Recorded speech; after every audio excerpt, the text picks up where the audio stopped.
Muito bom dia a todos.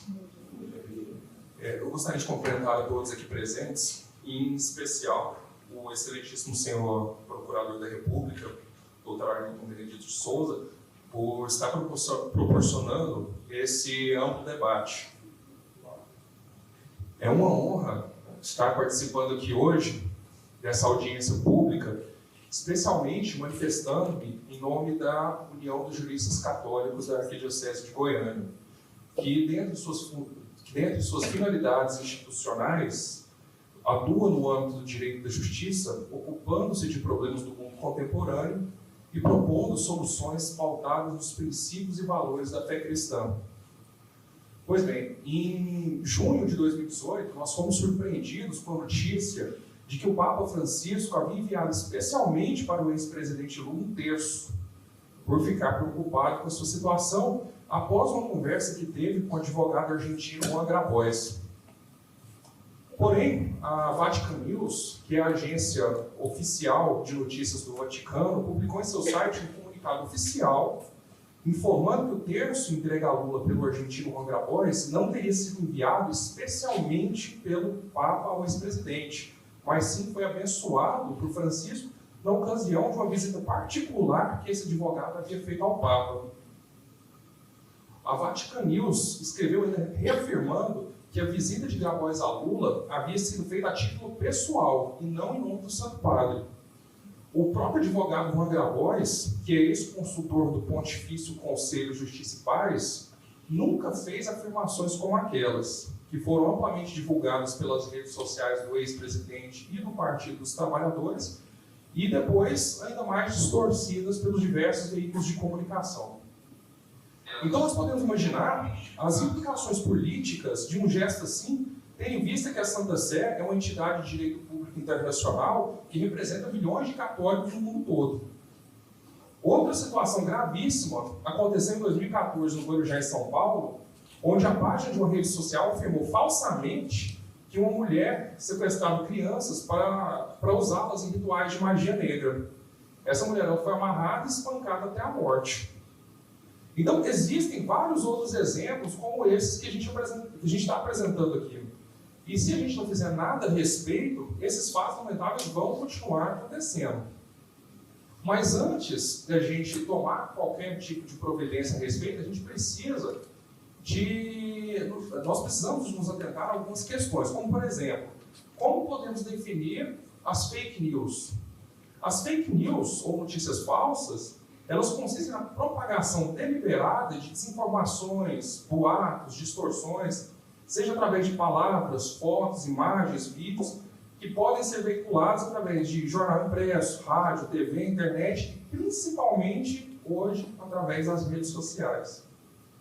E a gente fica, às vezes, nos questionando, né? O que levam essas pessoas, esses entes, a criarem essas chamadas fake news? Via de regra, o que a gente tem percebido é que quem pratica fake news possui a intenção de enganar e de ludibriar, né, pelos mais variados motivos, a fim de obter algum tipo de vantagem, que pode ser financeiro, político, pessoal, ou mesmo para proliferar crenças pessoais.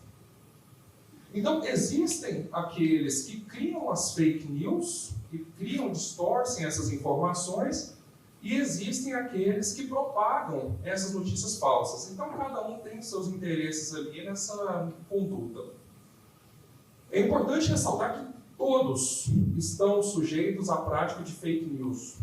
Tanto as fontes alternativas de informação, como os produtores de conteúdo online, os grandes veículos e as grandes empresas de comunicação também, e até nós mesmos, né, que às vezes propagamos e compartilhamos notícias que nós não sabemos a procedência de fato. Mas para que isso faça sentido para nós, é importante que nós consideremos que as pessoas não são telas em branco. As pessoas, elas carregam consigo a sua história, que moldaram as suas ideias, os seus valores. E as fake news, por si só, não têm o condão de preencher e manipular completamente uma pessoa.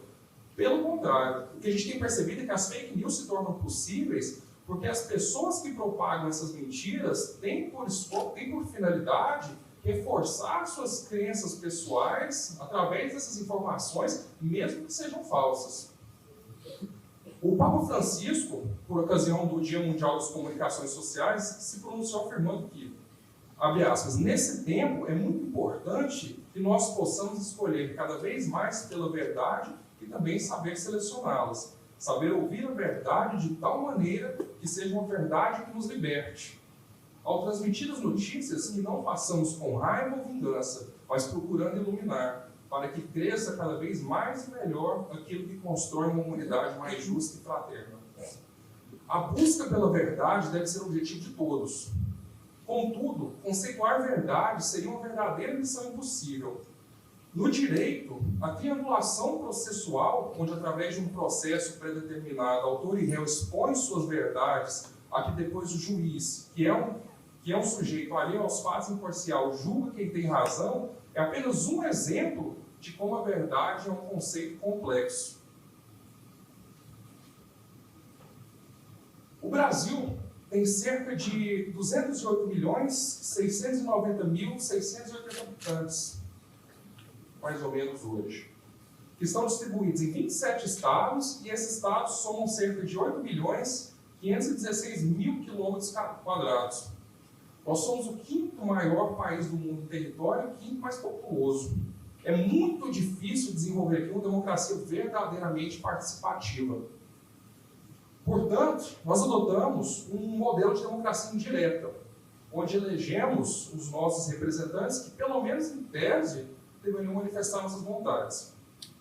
E dentre os vários elementos caracterizadores de uma democracia, Robert Dahl destaca dois em especial: a liberdade de expressão e as fontes alternativas de informação.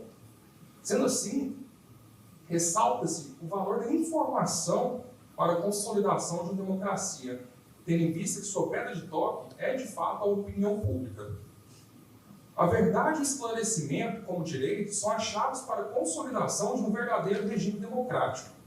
Quaisquer atentados contra tais que possam levar à falsa percepção de fatos, ferindo a possibilidade da formação independente de opinião, jamais deverá acontecer. Contudo, a busca pela verdade deverá encontrar critérios em nosso arcabouço normativo. Hoje, percebemos que diversas plataformas de redes sociais têm adotado condutas antidemocráticas.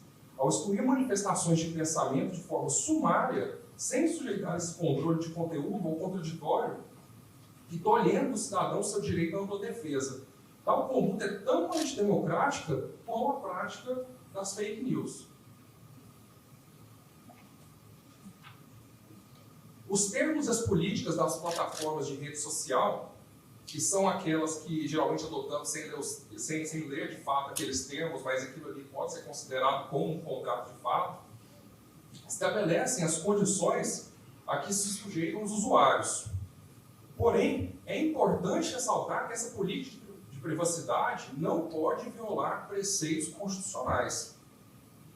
O STF já se manifestou sobre a eficácia horizontal dos direitos fundamentais e afirmou que tanto os entes públicos como os entes privados têm dever de obediência aos direitos fundamentais, que estão garantidos pela Constituição Federal, não violando, portanto, a autonomia da vontade privada. Só que, do ponto de vista prático, a dúvida permanece. Seria possível o controle dessas informações veiculadas de forma individualizada, respeitando esses princípios, considerando o tsunami de informações que são postadas a cada segundo? E no meio de toda essa confusão, surgem as empresas de fact-checking, né? As empresas de checagem de fatos. Essa checagem de fatos sempre foi a premissa básica da profissão jornalística. Qualquer informação apurada, antes de ser publicada, deveriam ter seus fatos completamente verificados. As fontes deveriam ser confiáveis e assim por diante. Quando a metodologia utilizada por essas empresas é coerente e realmente cumprem o seu propósito, podemos considerá-las como sendo uma ferramenta importante no combate às notícias falsas. Contudo, caso não cumpram o seu propósito, mas de alguma forma pioram ainda mais a situação, devem ser responsabilizados pelos danos que causarem, inclusive podendo sofrer sanções através de ações de natureza coletiva. É certo e indiscutível que as fake news precisam ser combatidas. É um verdadeiro mal que assola a nossa sociedade. Contudo, nós devemos ter precisão cirúrgica nesse combate. E conforme o tema proposto, a gente ainda deve se questionar, nós devemos nos questionar, né? A conduta praticada pelas plataformas de redes sociais caracterizaria censura? Do ponto de vista técnico e jurídico, essa conduta praticada pelas plataformas de redes sociais não caracterizaria censura por não existir um controle prévio, mas sim posterior. O ministro Alexandre de Moraes, ao se referir à censura, em sua obra de Direito Constitucional, atrela como condições indissociáveis o caráter prévio e vinculativo dessas condutas. Abre aspas. Censura prévia significa controle, o exame, a necessidade de permissão a que se submete previamente e com caráter vinculativo qualquer texto ou programa que pretende ser exibido ao público em geral. Fecha aspas.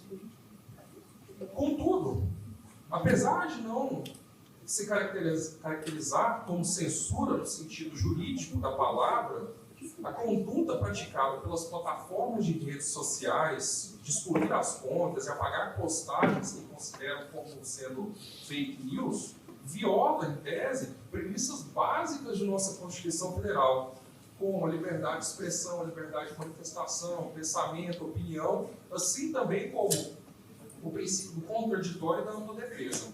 A gente ainda pode afirmar que viola também o Marco Civil da Internet, que diz que é preciso informar o motivo antes de serem deletadas contas, postagens, comentários.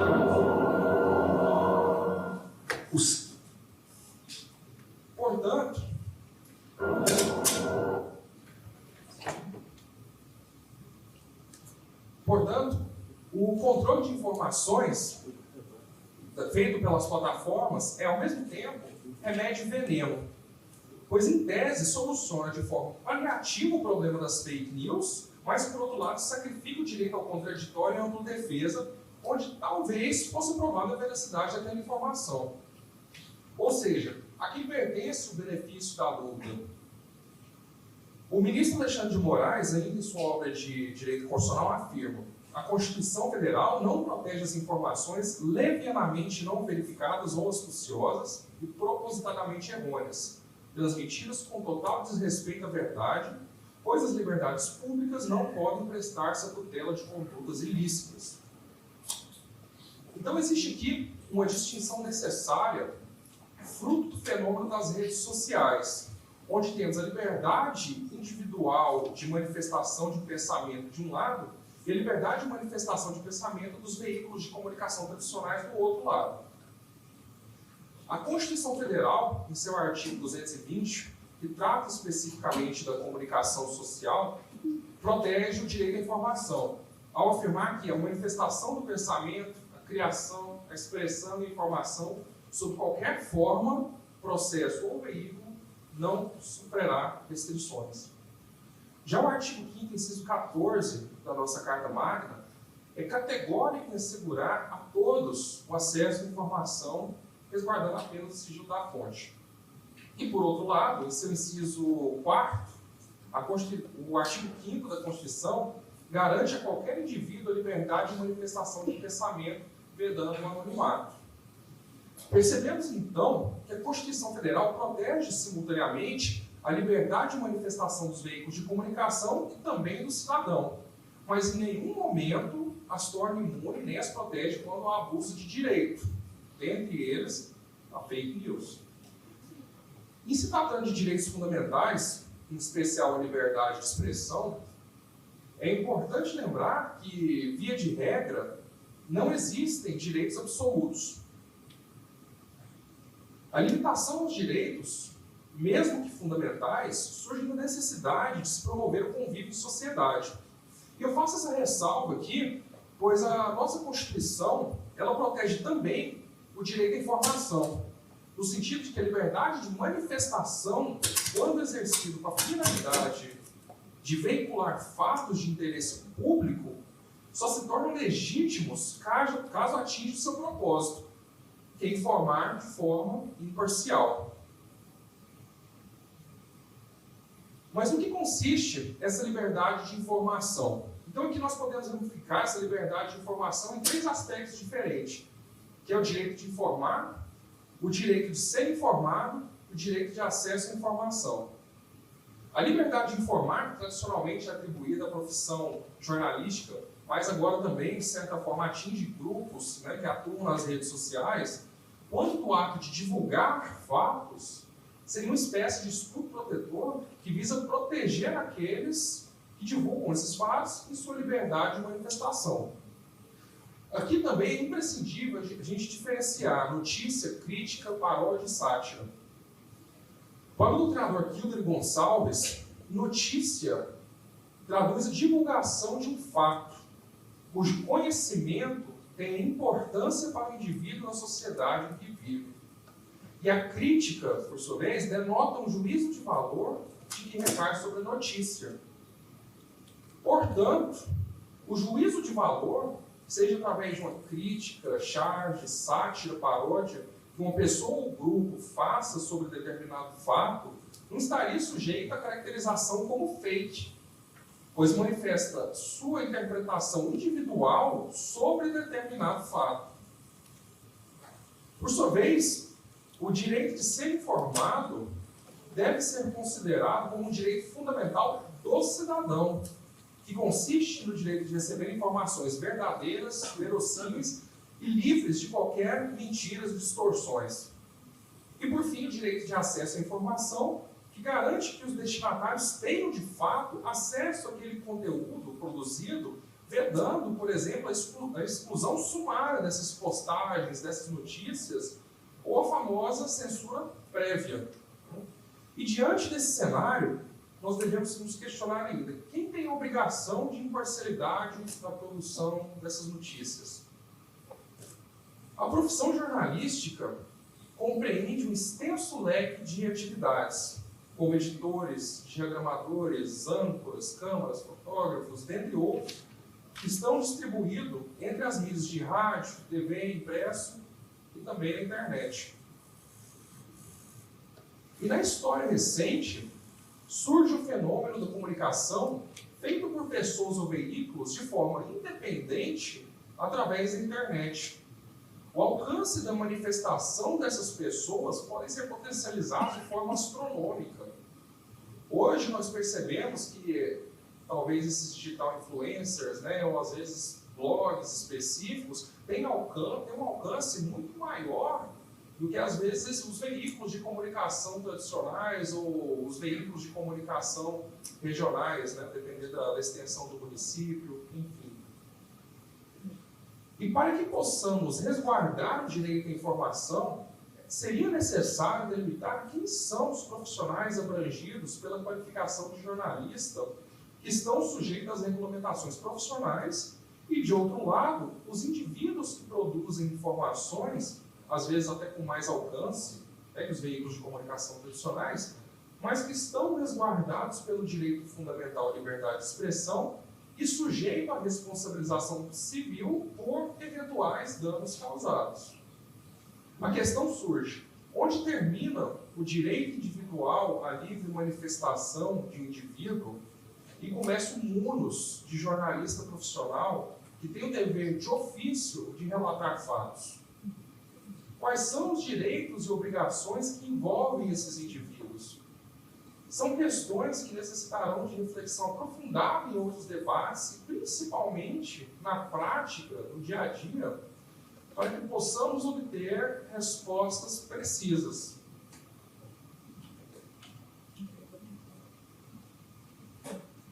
E para finalizar, eu gostaria de fazer uma reflexão a partir da mitologia grega. A Hidra, que era um monstro da mitologia grega, tinha um corpo de dragão e várias cabeças de serpente. E conforme a lenda, as cabeças podiam se regenerar. Esse monstro era tão poderoso que era capaz de matar um homem com seu hábito e depois devorá-lo. E um único homem foi capaz de derrotar esse monstro, Hércules. Depois de esmagar as cabeças do monstro e outras surgirem, ele decidiu mudar de tática. Pediu então a seu sobrinho, que o acompanhava naquela tarefa, que queimasse um carvão e cicatrizasse a ferida logo que Hércules cortasse a cabeça do monstro. Sobrou apenas a cabeça no meio, que era considerada imortal. Hércules então corta a última cabeça e enterra debaixo de uma pedra, matando o monstro de uma vez por todas. O combate às fake news só será vencido quando a última cabeça do monstro for cortada e enterrada debaixo da pedra. Medidas judiciais de responsabilização individual são importantes, mas não vão resolver o problema de forma definitiva. Da mesma forma, a exclusão de perfis e conteúdos das redes sociais são apenas medidas paliativas. Cortamos uma cabeça e nasce outra no lugar.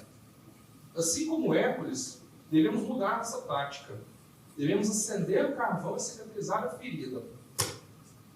Para isso, é necessário investir em políticas de educação e conscientização a médio e longo prazo para inibir a criação e compartilhamento de informações falsas e, ao mesmo tempo, para elucidar a população sobre como distinguir o joio do trigo, para só assim enterrarmos a última cabeça.